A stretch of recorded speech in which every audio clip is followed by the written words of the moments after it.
Yama, it's a kind of mystique of the yogi, because the yogi, by restraining, by this idea of tapas and holding back, restraint means to hold back. So you're holding back these very deep forces that the ordinary person simply lets go. And in doing that, that's how the yogi gets this brightness, this kind of illuminative quality, this bright skin and bright eyes, and a feeling of power, of what's called siddhi, or empowerment.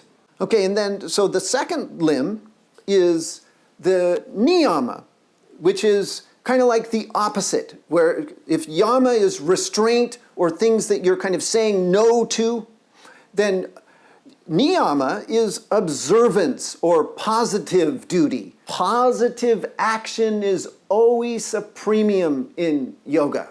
That you actively doing things like tapas, getting on your mat, and this swadhyaya, which is basically viveka kyati. It's looking at the sacred text, studying the sacred text to understand what constitutes a spiritual identity.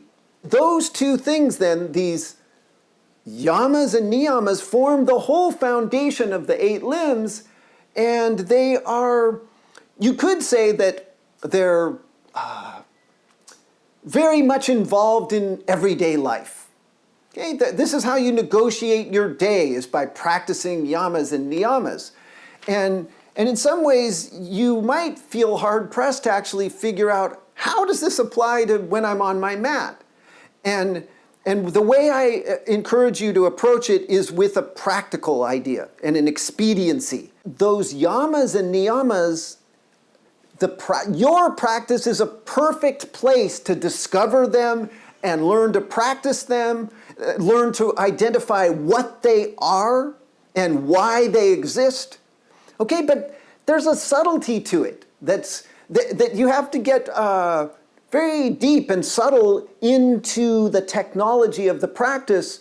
For instance, one yama is Satya, or truth, or the other is non-stealing. Okay, and so it takes some doing and getting involved in the technology to see ways that you would be stealing or taking something that's not yours, but it's there, and it's a perfect kind of laboratory to understand the yamas and niyamas. Many students find that challenging, and so I encourage you to take that slowly and have a practical idea. Just keep it in your mind, and then as things occur to you and insights come, then you kind of, I see.